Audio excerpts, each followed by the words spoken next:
if at the same rate of interest in 2 years, the simple interest is 40 and the compound interest is 44. Then what is the principle? தமிழையும் பாருங்க. ஒரே வட்டி விகிதத்தில் 2 ஆண்டுகளில் எளிய வட்டி 40 மற்றும் கூட்டு வட்டி 44ஆக இருந்தால் முதல் தொகைனா அசல் தான். அசல் வந்து எவ்வளவு அப்படின்னு சொல்றாங்களா? இந்த மாதிரி ஒரு கொஸ்டின்ஸ் இருக்குன்னா இதுல என்ன சொல்லிருக்காங்க? ரெண்டுமே, அதாவது எளிய வட்டிக்கான இதையும் கொடுத்துட்டாங்க, கூட்டு வட்டிக்கான கொடுத்துட்டு அந்த இனிஷியலா அசல் எவ்வளவு இருக்கும் அப்படிதான் கேட்கறாங்க. நமக்கு அசல் தெரியல, ரைட்டா? சும்மா அசியூம் பண்ணிக்கலாம். அதாவது நான் எக்ஸ் அப்படின்னு வச்சுக்கிறேன். ஏதோ ஒரு அசல் ஒரு அமௌண்ட் இருக்கு. அந்த அமௌண்ட் என்ன, எளிய வட்டிக்கு வந்து வட்டி கொடுக்குறேன். அதே மாதிரி வந்து என்ன அப்படின்னு கூட்டு வட்டிக்கு வந்து வட்டி கொடுக்குறேன். 2 வருஷம் 2 வருஷம் முடிவுல வந்து எனக்கு எளிய வட்டினா என்ன, தனி வட்டிக்கு எனக்கு எவ்வளவு கிடைக்குதா? 40 ரூபா கிடைக்குதா? கூட்டு வட்டிக்கு எவ்வளவு கிடைக்குது? அதே 2 வருஷம் தான். கூட்டு வட்டிக்கு எனக்கு எவ்வளவு கிடைக்குதா? 44 ரூபா கிடைக்குதா? இந்த மாதிரி கிடைக்குன்னு சொல்றாங்க. அந்த மாதிரி இதுல இந்த 4 ஆப்ஷன்ல எந்த அமௌண்ட்டுக்கு வந்து அந்த மாதிரி கிடைக்கும். இதுல இன்னொரு இது என்ன பிரச்சனைனா, நம்மளுக்கு இன்ட்ரெஸ்ட் சொல்ல எவ்வளவுப்பா வந்து வருஷத்துக்கு வந்து நம்ம வட்டி விதம் அந்த விகிதத்தை வந்து சொல்லல, ரைட்டா? இந்த மாதிரி கேட்கும்போது என்ன பண்ணணும்னா, இது ஒரு பேட்டர்ன், இது ஒரு டைப் ஆஃப் கொஸ்டின்ஸ். என்ன டைப் அப்படின்னு கேட்டீங்கன்னா, நல்லா கவனிங்க. நான் கிளாஸ் எடுக்கும்போது காம்பவுண்ட் இன்ட்ரெஸ்டோட ஃபர்ஸ்ட் டைப்ல வந்து சொல்லியிருக்கேன். Compound interest minus simple interest அப்படின்னு சொல்றது. அது என்ன அப்படின்னு கேட்டீங்கன்னா, ஒரு ஃபார்மேட் இருக்கு, ஒரு ஃபார்முலா இருக்கு. என்னங்க பாருங்க. இப்ப காம்பவுண்ட் இன்ட்ரெஸ்ட், சிம்பிள் இன்ட்ரெஸ்ட் 2 வருஷத்துக்கான டிஃபரன்ஸ் கொடுத்திருந்தாங்கன்னா அதுக்கான ஒரு ஃபார்முலா என்ன?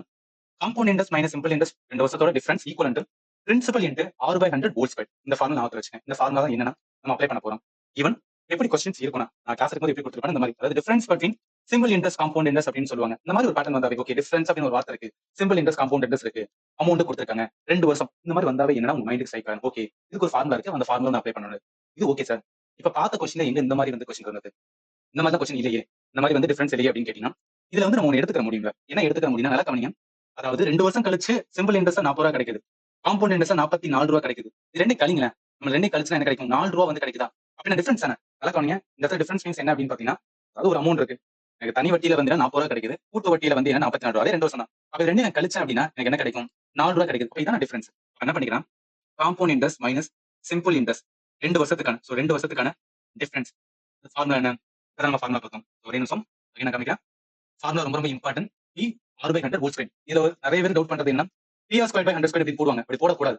P வந்து தனியா இருக்கும், பிரின்சிபல் தனியா இருக்கும். R ஸ்கொயர் பண்ணணும், 100 நம்ம ஸ்கொயர் பண்ணணும். இந்த ஃபார்முலா தான். அப்ப என்ன இருக்கு இந்த இடத்துல? P R/100 ஸ்கொயர் அப்படின்னு இந்த ஃபார்முலா தான். இப்ப டிஃபரன்ஸ்க்கான வேல்யூ எவ்வளவு? 4 இருக்கு, ரைட்டா? ஏன்னா இதோட இதுதான் வந்து நம்ம 4 கண்டுபிடிச்சோம். 4 ரைட். இப்ப பிரின்சிபல் இதை நம்மளுக்கு வந்து கேக்குறாங்க. பிரின்சிபல் அப்படியே இருக்கும். 6 நம்மளுக்கு தெரியாது. அப்ப 6 ஸ்கொயர் இருக்கா? 100 ஸ்கொயர் போட்டா எவ்வளவு வரும்? 100 ஸ்கொயர் பண்ணா 1000 ரூபாய் அப்படின்னு வரும், ரைட்டா? 100 ஸ்கொயர் பண்ணா 10,000 அப்படின்னு 4 ஜீரோ ஆகும். இப்ப அந்த 10,000 கொண்டு போங்க. அப்ப என்ன வரும்? ஒரு 4 ஜீரோ வந்து ஆட் ஆகும். 4 ஜீரோ ஆகும். 50 6 ஸ்கொயர். இதை என்ன பண்ணிக்கலாம்? சமன்பாடு 1 வச்சுக்கிறேன். இப்ப சிம்பிள் இன்ட்ரெஸ்ட் ஃபார்முலா என்ன? Simple interest equal to PNR by வந்து 100 அப்படின்னு இருக்கா? ஆக்சுவலி என்ன மீனிங்னா, இந்த கொஸ்டினை கேட்டிருக்கிறது அவன் வந்து பிரின்சிபல் அசல தானே கேட்டிருக்கான். இப்ப இந்த ஃபார்முலால சிம்பிள் இன்ட்ரெஸ்ட்கான வேல்யூ இருக்கா? என்ன சொல்லிருக்காங்க? 2 வருஷத்துல வட்டிக்கான இது வந்து என்ன கிடைக்குது? 40 ரூபா கிடைக்குது, ரைட்? 40 ரூபா கிடைக்குது. பிரின்சிபல் தான் தேவை, பிரின்சிபல் இருக்கட்டும். என்ன வந்து நம்பர் ஆஃப் இயர்ஸ் 2 வருஷம், ரைட்? 6 தெரியாது, 100 அப்படின்னு வச்சுக்கலாம். இப்ப இந்த பிரின்சிபலும் 6 தெரிஞ்சா போதும், அப்ளை பண்ணி ஆன்சர் பண்ணிடலாம். என்ன பண்ணிட்டு இந்த சைடு கொண்டு வாங்க. 400 வரும், ரைட்டா? இப்ப என்ன வருது?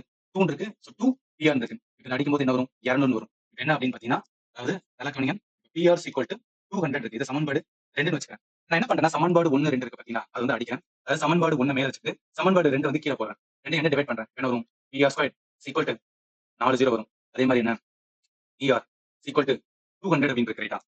200 இருக்குமா? நல்லா ஒரே நிமிஷம். இங்க ஒரு ஜீரோ வரும்ல, ஏன்னா 2000 இந்த இடத்துல இது பண்ணும்போது, அது இங்கிட்டு இது பண்ணும்போது எக்ஸ்ட்ரா ஒரு ஜீரோ வரும். 4000 இருக்கா? அப்ப இந்த இடத்துல 2000 இருக்கு. இந்த 3 ஜீரோக்கும் இந்த 3 ஜீரோ வரும். 1 2 2 4 20 இருக்கு. இங்க இருக்கிற V இங்க இருக்கிற V ஆட் வரும். இங்க இருக்கிற R இங்க ஆஃப் வரும். R ஈக்குவல் டு என்ன வருது? 20 வருது, ரைட்டா? R என்பது 20%. ஏன்னா ரேட் ஆஃப் இன்ட்ரெஸ்ட். R வந்து கண்டுபிடிச்சோம். நமக்கு என்ன தெரியும்? பிரின்சிபல் தான் வேணும். எதுல போடலாம்? இந்த ரெண்டாவது ஃபார்முலால போடலாம். சோ PR ஈக்குவல் டு 2000 இருக்கா? PR equal 2000. இப்ப P இருக்கட்டும், R ஓட வேல்யூ வந்து 20. 20 ஈக்குவல் டு 2000 அப்படின்னு இருக்கட்டும். V தான் வேணும் அப்படின்னா என்ன? 2000 டிவைட் பை 20 வரும். இந்த 0 இந்த 0 2 2 எவ்வளவு வரும்? 100 வரும். அப்ப பிரின்சிபலோட வேல்யூ என்ன அப்படின்னா 100 இருந்தா மட்டும் தான். கரெக்ட்.